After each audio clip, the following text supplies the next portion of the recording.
Limon, located in the Caribbean coast of Costa Rica, is one of the principal ports of exportations and importations of the country.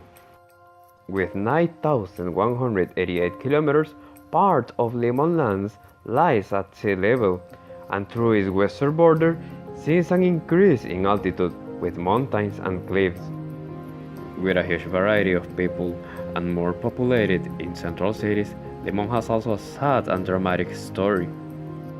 One of the most shocking tragedies only took 35 seconds.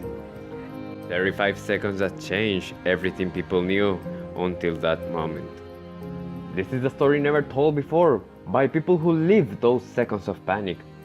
What they did, where were they at that moment, what did they see, what did they feel, how it was a catastrophe for them, and how it was for everything around them.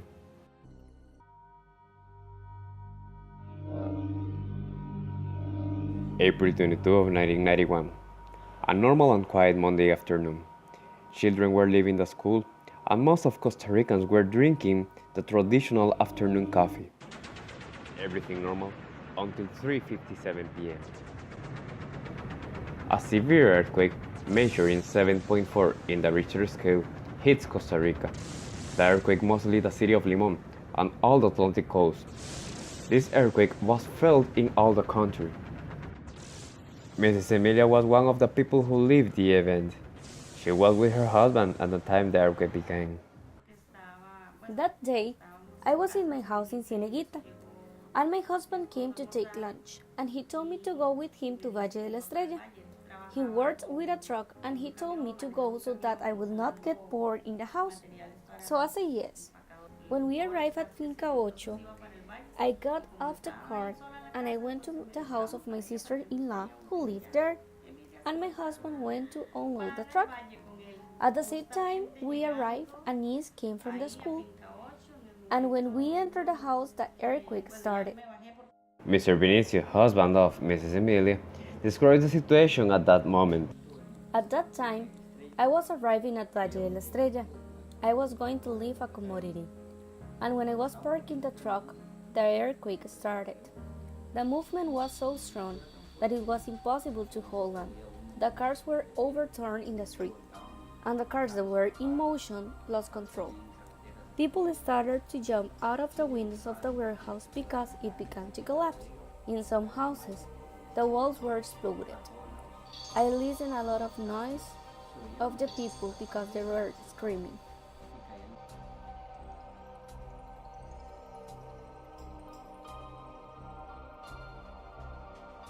My husband came dragging and he was shouting, "It's an earthquake, an earthquake!" I said, "No, it is only a strong tremor," but I was crying because I have always been afraid of tremors. I did not imagine the magnitude or what was going to happen. It was terrible. You could not walk. In that moment, the television fell over my knees. We had to help her, but everything was a disaster. When the earthquake ended and we stood up, we saw that the house was all cracked. We wanted to hear the news to see what happened, but we couldn't because there was no light and also there was no water. Everything was a chaos.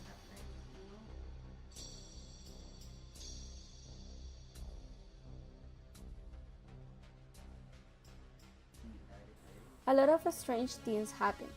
For example, I saw sun with water coming out of the ground, and also before the earthquake started, there was a strange buzzing sound. The railroad cars began to overturn, and I saw how the railroad line twisted. I was worried about my family because I did not believe that the epicenter was where I was.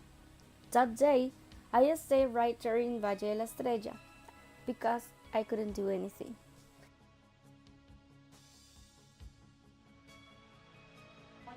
We spent the night there, and we all decided to sleep in the yard because we were afraid of being in the house.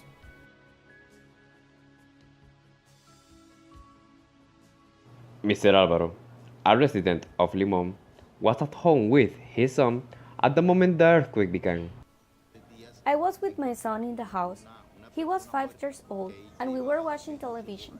When the tremor started, I told him, come on. I grabbed him hard and I hit him in my arms while we were holding the door frame. I ran out and I stayed in front of the house. I saw how the house was moving. It was horrible. The house was of concrete, but it looked like it was made of rubber because it moved too much. It was awful to see all those things, and my neighbor said that we were going to be homeless. I knew where everything was in my house. I always had things arranged. When the earthquake stopped, I saw my son again and I noticed that he was in his underpants. And I said, he cannot be like that. So I ran inside the house to bring important things that we needed in that moment. I always had a lantern with its batteries charged. Then I started to look for my brother who lived very close. When I arrived at his house, he was not there.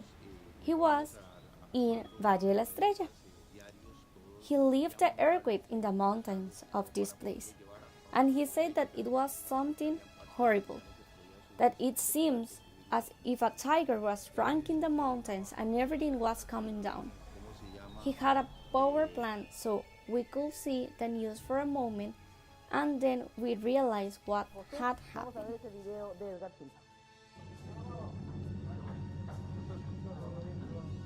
Desde las 9 de esta noche se abrió el puente aéreo entre Limón y San José. In front of my house, there was a building that was called the Sarkis Castle. That castle fell down due to the tremor.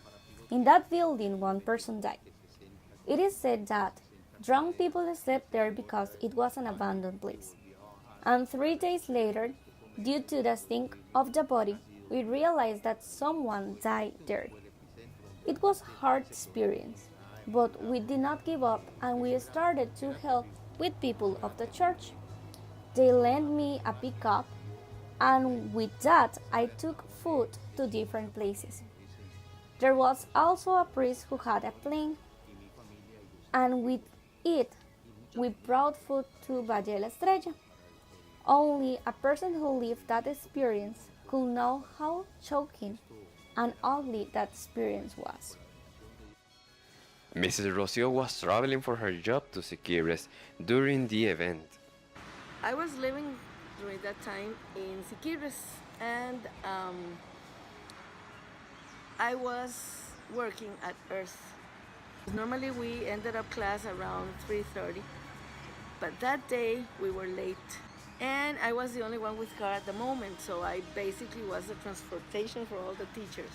So we had to rush because there was this teacher that needed to take the bus in Siquirres because he lived midway from Siquirres to Limon. There was a place that is called Evergreen that used to have there used to be a railroad track crossing the main street, but then they started paving it, but it wasn't like smooth, but went this way, and so precisely there I felt my car move. At that precise moment also there was a trailer passing and there was a signpost that moved a lot. So I said, wow, the trailer was going fast. The air, it made the sign move. So okay. Later on, some cars started turning on their lights, and I was like, oh no, traffic officers. So I slowed down. Finally, when I got to Siquirres, I saw many people on the streets.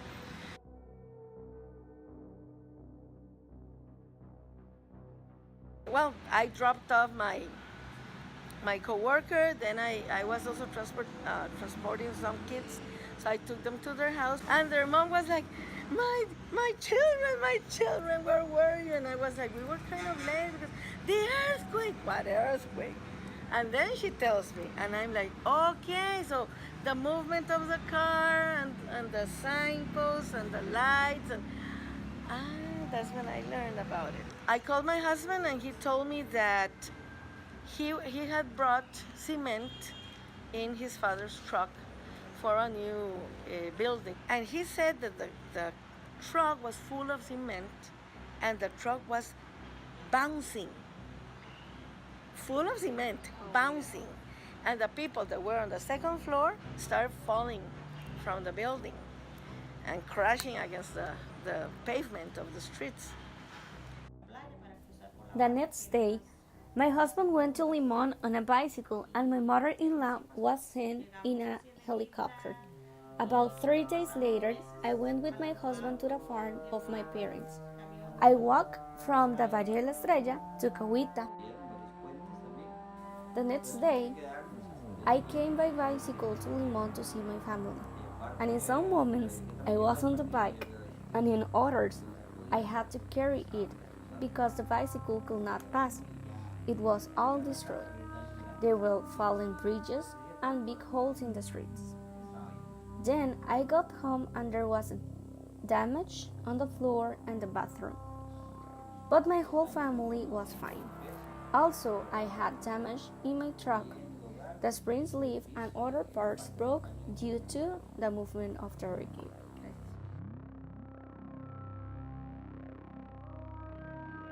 We almost came along the beach because you could not pass by the road. We lasted several months without water, and we have to collect water from trucks until everything went back to the normality. I had to wait almost a week to be able to go to Limon because everything was, the bridges were destroyed. When I managed to cross to Limon, I found my parents that they had a tent in the garden because my father was afraid of getting in the house. Actually, nothing happened in the house except for some things that broke. And however, almost, 25 meters from the house of my parents, there was a hotel, Hotel Las Olas. That hotel, half of it fell down. And you could see, when you were walking on the reef, you could see the crack that was coming from the ocean. It passed along the reef, precisely where the part of the hotel fell down, the crack passed under it. Whatever that crack touched, those things fell. So my mom's house was saved by a few meters. That house was well made, so we were lucky. It was a very hard experience, very sad. But thank God, in my family there were no human losses, just some materials. After the earthquake, 3,000 homes were destroyed and 5,000 people were left homeless. Sick and injured people were sent to hospitals by helicopter. Food and water were sent from all over the country. Finally, 62 deaths were registered, and losses have been estimated at $60 million. This includes highways, bridges, sewer lines, and many others.